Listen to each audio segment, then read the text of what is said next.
both going to record it. All right, sure. All right, rolling. I need permission to record. I don't know how to do that.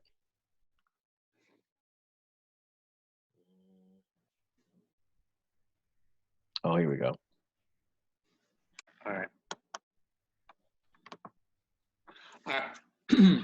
Good afternoon, gentlemen, and welcome. As you can see, I have a special co-host with me. This is none other than Calvin the Thunder, whatever you want to call him, my son, AKA the whatever great, AKA finals choke artist, AKA coming away whatever season. Whatever you want to call him, he has been gracious enough to hop in here for a special edition. Calvin hit me up. He said, "Hey, let's do an off-season review. Let's do a little season review as well." I said, "I'm always down for it." So we've been working on this. All right, it's going to be a bit lengthy, but we're going to go ahead and get right into it. First thing we're going to talk about is how the off-season went with off-season trades. Yeah, so the off-season trades, there weren't a lot of them, but the ones that did happen, I think, were pretty significant. Like the biggest one by far is Spurs sending the Mavs LeBron for a bunch of nothing. Really, it was a clear cap dump. Surprising to see LeBron get reduced down to a cap dump. 50 million. I think he's getting paid like 50 million or something obscene. But he was able to grab him for just a bunch of future first round picks. And that was huge. So that had a lot of implications and impacts during the offseason for both Mavs and the Spurs. It allowed Spurs to do some things during the free agency signing, but it still was the biggest offseason trade probably in the history of STP. Now, I can't, man. What do you want me to say? You can't say no to that deal, right? Yeah, I mean, if you're Spurs, you can say no to that deal, but I guess it ended up working out for him. All right, okay.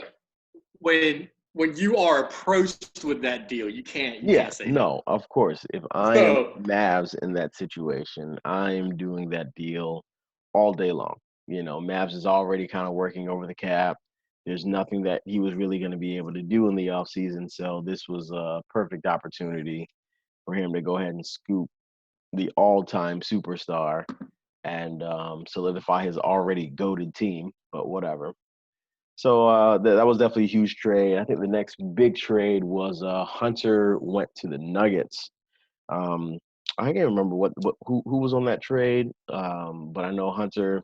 I think Like that the was humble Wofford. That was Wofford in the first. right, That was Watford and Wofford in the first, first. and Miami Heat's first for Hunter. It's interesting. Nuggets consistently does a great job building his team.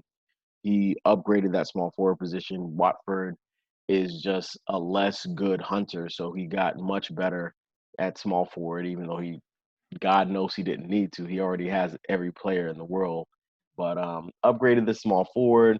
The Miami Heat pick, I always feel that Heat is a very strong player. I'm always surprised when he doesn't just blow people out, but I don't think that I think that the Nuggets clearly want this trade. Hunter was making a decent amount of money, and I guess Bulls was trying to clear up a little bit of cap space. He made a little bit of noise in the offseason free agency, so I guess it seems to have worked out well for both. But I'm still saying that the Nuggets got the better end of the deal, but that is yet to be seen. So we will see. What are your thoughts on that one? I agree. I agree. I think that DeAndre, as you know, I traded for him. Probably a bad Yeah. trade in hindsight. He's very hard to use in my personal opinion. He is very hard to use. He is averaging right now 6 points a game. I mean, he's shooting 50%. Right. He's just very difficult to use because he's almost a spot up 3-and-D shooter. Yeah. That's making 28. $28 million a year. Yeah. It's a great move. Don't get me wrong. If you can upgrade that for what he did, don't get me wrong. And I mean, he has Tatum playing in front of him as well. So he's a backup small forward. I think that was a great move. And yes, the Nuggets have been very good at building building team. So I agree with you on that one. It's just a lot of money to be paying for a player to be averaging 7 points a game. Yeah, so thinking about it, it's hard to say that the Nuggets just clearly won because I agree with that. He is a very spot up shooter. I've never seen him, drop more than like 15 in a game. I don't think. So you're paying $30 million for a guy that's literally only going to defend and hit open shots, and barely hit open shots at that, depending on who's using them. So I think it was a balanced trade. Nuggets could afford to pay him. Bulls felt like he couldn't. I think that it's a big bonus for the Nuggets. Now, Is going to be amazing in the here playoffs. comes probably your favorite trade of the off Oh season. yeah. So go ahead and speak on it. The Taco gets traded to the Kings. That's a huge Boom! trade. Big Huge time. trade. Couldn't believe that the Celtics moved on from Taco. Now, granted, the player that he did get in return, he's also huge. I think he's like 7'2". He was one of the best centers that got drafted in the year that he got drafted. I think it was like 2 seasons ago. 7'2" center, very dominant on the inside, so very similar to Taco, but like we always say, you can't teach height. And Taco already has all these Hall of Fame defensive badges, and it's just I was super shocked. So he essentially got off for, the 7'2" center and a bunch of like mid first round picks for this past season.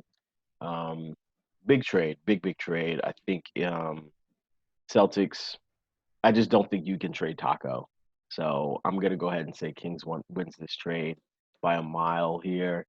Um, but it's yet to be seen. Celtics hasn't. He's not the type to make a lot of different types of moves. He always has a pretty solid team, so you can't just write him off assuming he doesn't know what he's doing. Pretty solid GM all around. So this one is yet to be seen. But if that's me, Taco's retiring a Thunder all day. I agree with you. I was very surprised that he made that trade. I understand why he made that trade. He wanted to maybe build a little more depth with his team because it's always been my opinion. You know this. I like to have two squads that play equal amount. I think depth wins out. Not everyone necessarily agrees with that, but I mean 7-5. That's 7-5. Tough. Hall of Fame badges. Yeah, I'm looking right now. 5 Hall of Fame badges. Yeah. That's tough. I understand why he made the trade. He hasn't made it out. He hasn't probably gone as far as thought he would. Maybe he wanted to switch it up. Yeah. I was under that same impression. Why do the same thing if it's not getting you the results? Yeah, switch it up. So maybe he just wanted to switch it up. I personally think that the Kings. I think the Kings did get the better end of the deal, but I see why Celtics made that trade. Yeah, for sure. Also freed up some room. So it's funny, everybody that we talked about in the offseason trades has actually had a very successful